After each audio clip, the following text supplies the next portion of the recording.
नमस्कार दोस्तों, एक बार फिर से स्वागत है आपका डेटा साइंस वाला के यूट्यूब चैनल में। अभी तक हमने देखा कि हम वेरिएबल्स किस हिसाब से बनाते हैं, क्या डिफरेंट टाइप के वेरिएबल्स हैं। हमने प्रिंट फंक्शनलिटी देखी, स्ट्रिंग के ऊपर कुछ फंक्शंस हमने लगा के देखे।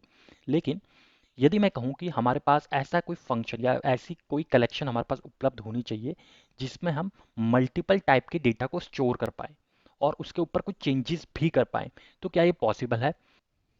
तो यदि कभी आपने किसी और प्रोग्रामिंग लैंग्वेज को सीखा है या उसके बारे में थोड़ी भी नॉलेज है, तो आपने एक एक टर्म सुनी होगी, एरे।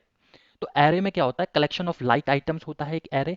लेकिन यहाँ हमारे पास उसी तरीके से मिलता जुलता एक टर्म होती है जिसको कहते हैं लिस्ट। तो पाइथन में list it's not the collection of like items, although it's the collection of like and unlike items. यानी कि हम लिस्ट के अंदर अलग अलग तरीके के एलिमेंट का एक कलेक्शन स्टोर कर सकते हैं। लेकिन ये लिस्ट होता क्या है? देखिए, जब भी आप पाइथन में किसी भी चीज़ के लिए स्क्वायर ब्रैकेट का यूज़ कर रहे हैं, तो पाइथन इसको एज ए लिस्ट कंसीडर करेगा। जैसे मैंने यहाँ पे स्क्वायर ब्रैकेट लगा दिया, अब मैं एंटर करता हूँ, तो उसने मेरे को आउटपुट दिया स्क्वायर ब्रैकेट, यानी कि एक एम्प्टी लिस्ट हो गया, एक लिस्ट है जो खाली है। अब list as the name suggest, इसके अंदर डिफरेंट डिफरेंट आइटम होने चाहिए। तो जैसे कि मैं एक लिस्ट ले लेता हूँ, नम नाम से एक लिस्ट ले लेते हैं। क्योंकि ये लिस्ट है तो हमें स्क्वायर ब्रैकेट लगाने पड़ेंगे। अब इसके अंदर मैं डिफरेंट डिफरेंट आइटम्स को यहाँ पे रख सकता हूँ। जैसे मान लीजिएगा मैं 12 को रख लेता हूँ, 34, 56, 78, 0। ये सारे मैंने लिस्ट के आइटम रख लिए हैं। मैंने एंटर किया तो नम नाम के वेरिएबल पे एक लिस्ट स्टोर हो चुकी है। अब ये मैं अगर नम को कॉल करूं तो ये हमें एक कंप्लीट लिस्ट प्रोवाइड कर रहा है।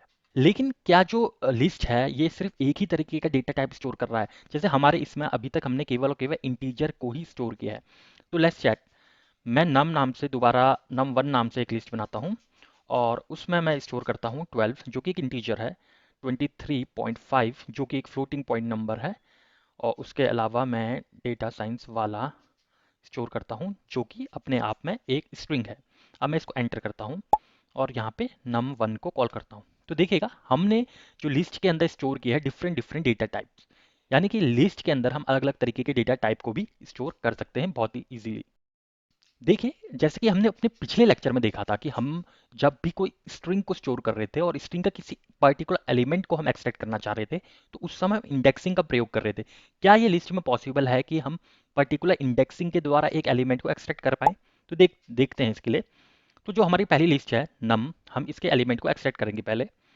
तो मैं चाहता हूँ कि मेरे को नम का पहला एलिमेंट एक्सट्रैक्ट करना है, तो मैं स्क्वायर ब्रैकेट लगाऊंगा जो कि हमारे इंडेक्सेस को डिफाइन करता है कि नम क्या जीरोथ इंडेक्स, यानी कि जीरोथ इंडेक्स मतलब पहला एलिमेंट को आप एक्सट्रैक्ट करो।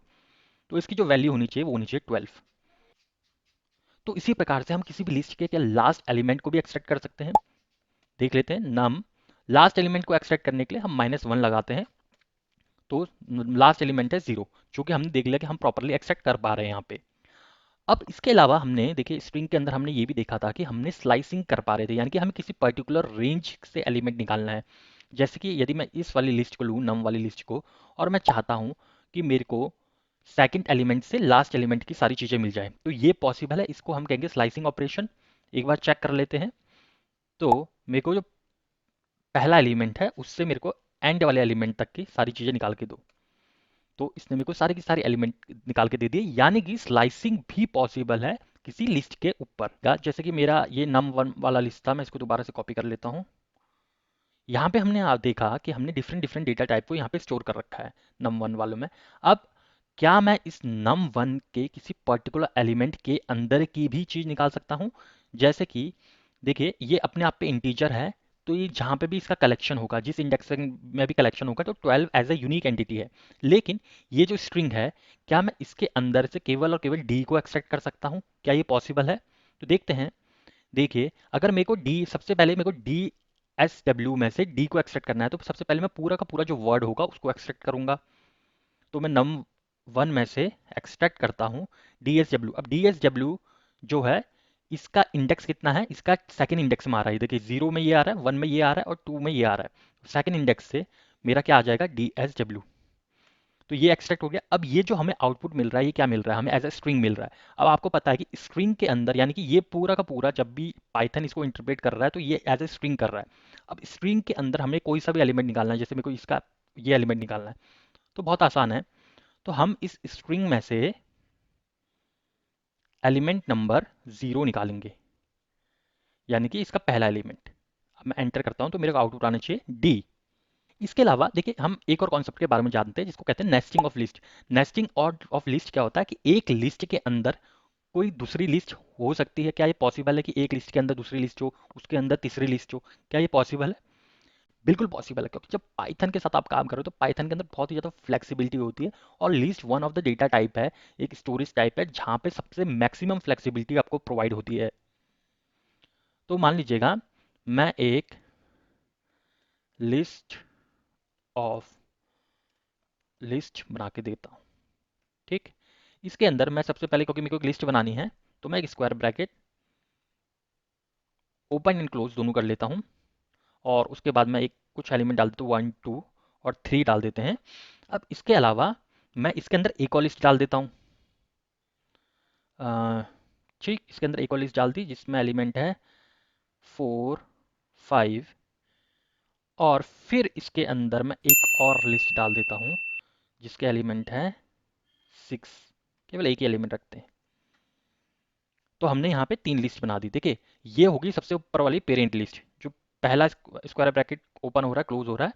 उसके बाद हमारी एक और सेकेंडरी चाइल्ड लिस्ट आ गई। फिर उसके बाद एक लास्ट वाली लिस्ट आ गई हमारे पास। तो यदि मुझे इसका कोई भी, ये तो नेस्टिंग पॉसिबल है, जैसे मैंने लिस्ट ऑफ लिस्ट को कॉल करूंगा अब, तो ये हमें डिस्प्ले कर रहा है लिस्ट ऑफ लिस्ट, यानी कि ये पॉसिबल बिल्कुल है। अब मुझे फिर से इसके कोई एक्सेस एलिमेंट को एक्सेस करना है। मान लीजिएगा अगर मेरे को 6 को एक्सेस करना है तो कैसे कर पाएंगे? देखिए सबसे पहले इस जो कंप्लीट लिस्ट है, यदि ये पूरी की पूरी लिस्ट में मान के चलूँ तो इसके एलिमेंट कितने हैं बड़ी वाली लिस्ट के? तो देखिएगा जहाँ जहाँ पे कॉमा लग रहा है बड़ी वाली लिस्ट में वो चेक करेंगे। तो एक एलिमेंट ये हो गया 1, फिर हो गया ये 2, फिर हो गया ये 3। उसके बाद इस बड़ी वाली लिस्ट में सिर्फ एक और कॉमा कॉमा लग रहा है, यानी कि 4, यानी कि इसके पास केवल 4 एलिमेंट है। और अगर मेरे को केवल 6 निकालना है तो 6 के लिए लिस्ट ऑफ लिस्ट में सबसे पहले मैं निकालूंगा इसका फोर्थ वाला एलिमेंट। तो फोर्थ वाले एलिमेंट का जो इंडेक्स होगा वो होगा नंबर 3। तो मैं यहाँ पे 3 लिख देता हूँ। तो यहाँ से मेरे को फोर्थ वाला एलिमेंट निकल गया। अब फोर्थ वाले एलिमेंट जो निकल गया इसमें हमारा 6 कौन सा वाला है? 6 है हमारा 0 1 और 2, यानी कि सेकेंड इंडेक्स में। तो मैं इसको कॉपी करूंगा। अब इसका 0 1 और 2 यानी कि सेकेंड इंडेक्स को कॉल करूंगा। तो मैं इसके सेकेंड इंडेक्स को कॉल कर रहा हूँ, तो मेरे को 6 एज अ लिस्ट मिल रही है। ये एज अ लिस्ट मिल रही है। अगर मेरे को केवल एलिमेंट निकालना है इसका, तो एलिमेंट कौन सा है? ये 0th एलिमेंट है इसका। तो मैं इसको कॉपी करता हूँ और फिर इसके 0th एलिमेंट को कॉल करता हूँ। अब मेरे को केवल और केवल प्लेन इंटीजर 6 मिलेगा।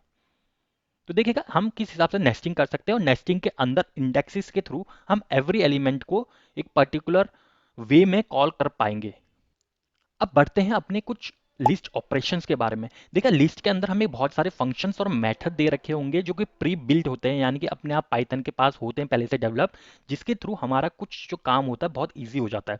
जैसे कि मैं आपको बताऊं, एक हम लिस्ट क्रिएट कर देते हैं, फिर से नम नाम की एक लिस्ट क्रिएट कर देते हैं। रैंडमली हम कुछ भी एलिमेंट इसमें फीड कर देते हैं।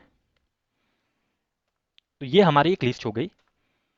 अब इसका अगर मेरे को लेंथ पता करनी हो कि इसकी लेंथ कितनी है, तो मैं लिखूंगा लेंथ, जो कि हमने पिछली बार स्ट्रिंग की लेंथ पता करने के लिए भी यूज़ की थी। उसको हम उसके अंदर हम नम डाल देंगे और एंटर करूंगा। तो उसकी लेंथ होगी 4। देखिए कितने एलिमेंट है इसमें? 4 एलिमेंट यहाँ पे हैं। उसके अलावा मैं सोच रहा हूँ कि यार ये जो मेरी लिस्ट है ना, इसमें एलिमेंट मेरे को एक और ऐड करना था। तो क्या ये पॉसिबल है? बिल्कुल पॉसिबल है। इसके लिए हम देखिए जब भी हमें नया एलिमेंट ऐड करना है और वो हमें एंड पे चाहिए, यानी कि 78 के बाद मुझे ऐड करना है, मान लीजिएगा, तो मैं नम लिखूंगा। क्योंकि नम वाली लिस्ट में मेरे को अपेंड करवाना है, तो मैं लिखूंगा, देखिए अपेंड आ गया है, नम डॉट अपेंड। जो एलिमेंट की वैल्यू यहाँ पे हमें देनी पड़ेगी जिस एलिमेंट को ऐड करवाना है। तो इसमें मान लीजिएगा कि मैं एक एलिमेंट ऐड करवा रहा हूँ जो कि एक स्ट्रिंग है, डेटा साइंस वाला, ठीक। और इसको एंटर कर देते हैं। अब मैं नम आपको लिस्ट दोबारा से दिखा रहा हूँ, यानी कि डेटा साइंस वाला ऐड हो गया है। इसका मतलब क्या है, इसका सिग्निफिकेंस क्या है कि हम एक बार लिस्ट बना ली है तो लिस्ट को हम चेंज कर देते हैं, कर सकते हैं, जो कि स्ट्रिंग में पॉसिबल नहीं था। जो हमने प्रीवियस लेक्चर में अपने देखा कि string were not mutable but list are mutable. इस वजह से जो लिस्ट का प्रयोग बहुत ज़्यादा किया जाता है। लेकिन क्या ये एक ही तरीका है जिससे हम लिस्ट में कोई एलिमेंट ऐड कराना चाह रहे हैं? मान लीजिएगा अभी तो मैं जो भी एलिमेंट अपेंड करके करवाऊंगा वो केवल और केवल इसके पीछे जुड़ता जाएगा। लेकिन हो सकता है कि यार मुझे किसी पर्टिकुलर जगह पे एलिमेंट ऐड करवाना हो। मान लीजिएगा कि मुझे सेकंड वाले इंडेक्स पे ऐड करवाना है एलिमेंट 77। तो उसके लिए क्या करेंगे? तो इसके लिए हमारे पास एक अलग फंक्शनैलिटी ये होती है जिसको हम कहते हैं इंसर्ट। इसके अंदर हमें दो चीज़ें देनी पड़ेगी। देखिए, इंडेक्स, जिस इंडेक्स पे आपको वो चीज़ ऐड करवानी है, जैसे मैंने कहा कि हमें को सेकंड वाले इंडेक्स पे ऐड करवानी है, और जो उसकी वैल्यू होगी, ठीक है। तो मान लीजिएगा मैं एक इंटीजर ऐड करवा रहा हूँ 77। अब मैं यहाँ पे एंटर कर देता हूँ और फिर से मैं नम को कॉल करता हूँ। तो देखिएगा सेकंड वाले इंडेक्स पे 77 ऐड हो गया है। अब हो सकता है कि हमारे पास एक कंप्लीट लिस्ट है और इसमें से हम कोई एक एलिमेंट रिमूव करना चाह रहे हैं। तो एलिमेंट रिमूव करना, क्या ये पॉसिबल है कि हम किसी पर्टिकुलर एलिमेंट को रिमूव कर पाएँ? देखिए, बिल्कुल पॉसिबल है। तो इसके लिए हम लिखेंगे num डॉट रिमूव। तो देखिएगा यहाँ पे हम कर रहे हैं रिमूव किसी पर्टिकुलर एलिमेंट को। तो रिमूव करने के लिए आपको कितना इजी है पाइथन में सीखना सारी चीज़ें, क्योंकि जो भी चीज़ मैं कह रहा हूँ एक्चुअल में इंग्लिश में उनका मीनिंग वही है। अपेंड का मतलब अपेंड ऐड करना ही होता है। इंसर्ट का मतलब किसी पर्टिकुलर जगह पे आपको चीज़ डालनी है। रिमूव का मतलब हमें कोई एलिमेंट रिमूव करना है। तो इस वजह से Python one of the most liked language और one of the best high level language है। तो मेरे को रिमूव करना है, मेरे को एक एलिमेंट की वैल्यू देनी पड़ेगी। तो मेरे को रिमूव करना है 12। ठीक। लेकिन रिमूव के साथ एक प्रॉब्लम है। ठीक। पहले मैं एक रिमूव कर देता हूँ एलिमेंट नंबर 12 और फिर आपको प्रिंट करके बताता हूँ। ठीक।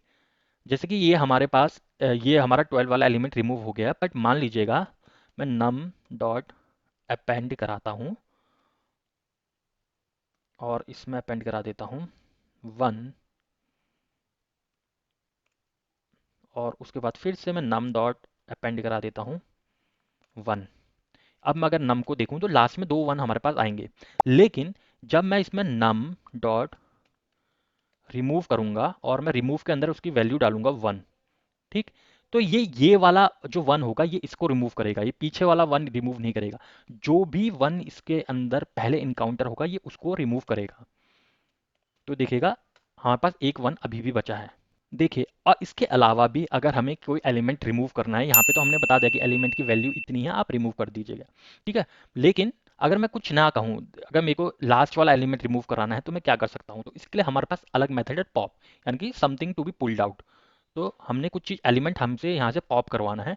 बाय डिफ़ॉल्ट जो पॉप होता है ये सेट होता है अपनी लास्ट वैल्यू में। अगर आपने यहाँ पे इसमें कोई इंडेक्स नहीं दिया कि आपको कोई पर्टिकुलर एलिमेंट रिमूव कराना था।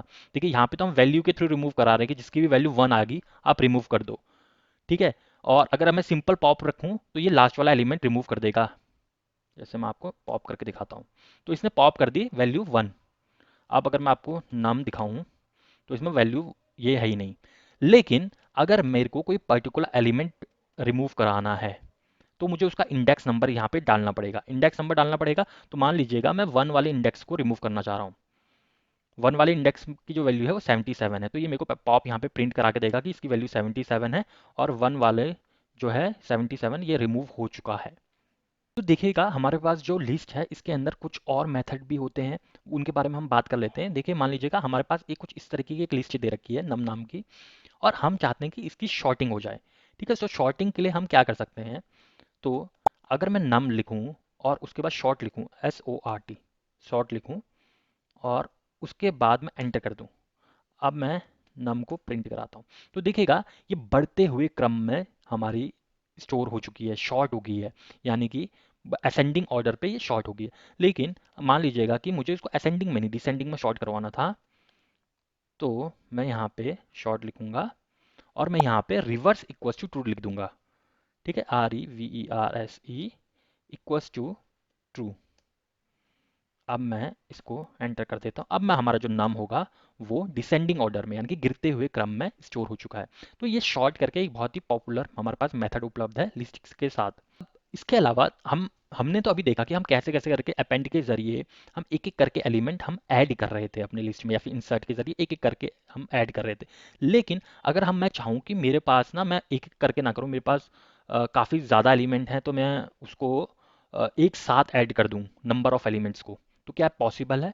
इसके लिए हमारे पास एक मेथड आता है जिसको हम कहते हैं नम, यानी कि जो भी लिस्ट होगा उसमें डॉट एक्सटेंड हम यहाँ पे लगाएंगे। एक्सटेंड लगाएंगे और इसके अंदर मान लीजिएगा हमें आई ट्रिबल्स देने हैं, कि हमें जो भी चीज़ हमें ऐड करवानी है उसको देना है। तो मैं यहाँ पे एक लिस्ट दे देता हूँ जिसमें कुछ भी रैंडमली एलिमेंट लिख लेता हूँ 56, और मैं एंटर कर देता हूँ। अब मैं अगर नम को आपको दिखाऊं तो देखिएगा जो हमने एलिमेंट ऐड करवाए थे वो लास्ट में हमारे ऐड हो चुके हैं। अब इसके अलावा कुछ हमारे बिल्ट इन फंक्शंस होते हैं लिस्ट के साथ एसोसिएटेड। अब वो बिल्ट इन फंक्शंस कौन कौन से होंगे? मान लीजिएगा कि मुझे इस पूरी नम वाली लिस्ट में से मिनिमम फाइंड करना है। इसके लिए हम लूप का भी प्रयोग कर सकते हैं, लेकिन हमारे पास कुछ बिल्ट इन फंक्शन होते हैं जो लिस्ट में बहुत आसानी से हमें यूज हो जाते हैं, इंप्लीमेंट हो जाते हैं। जैसे कि यदि मेरे को मिनिमम फाइंड करना है तो मैं मिनिमम लिखूंगा। तो हम मैंने कहा मिनिमम मेरे को निकालना है नम वाली लिस्ट से। मैं एंटर कर देता हूँ तो यहाँ पे हमारे पास देख सकते हैं हमारे पास मिनिमम 0 है जो कि हमने निकाल दिया। अगर मुझे मैक्सिमम निकालना हो तो मैं मैक्स लिख दूंगा और नम लिख दूंगा। मैक्सिमम एलिमेंट हमें मिल गया। अगर मुझे इस पूरी लिस्ट का सम करना है तो मैं लिखूंगा सम और नम लिख दूंगा। हमें पूरी लिस्ट का सम मिल गया है। अगर मुझे इसका एवरेज निकालना है, एवरेज नहीं निकाल पा रहे हैं, यानी कि हमारा जो एवरेज है ये बिल्ट इन फंक्शन नहीं है। तो इसका मतलब ये नहीं कि लिस्ट के अंदर आप जितनी भी चीज़ें चाहें वो कर सकते हैं। तो हर एक आइटरेबल्स के साथ हमारा कुछ ना कुछ फंक्शन और मेथड एसोसिएटेड होते हैं। तो ये पता होना ज़रूरी है। ये सारी की सारी चीज़ें हम स्ट्रिंग टपल्स या फिर हम सेट्स के साथ ये सारी चीज़ें नहीं कर सकते हैं जो लिस्ट के साथ कर सकते हैं। इस वजह से जो लिस्ट होते हैं लिस्ट के साथ काम करना बहुत ही ज़्यादा ईजी हो जाता है। तो आशा करता हूँ आपको ये वीडियो पसंद आई होगी। यदि पसंद आई तो लाइक शेयर और सब्सक्राइब जरूर कीजिएगा। डेटा साइंस वाले को अपना कीमती समय देने के लिए बहुत बहुत धन्यवाद।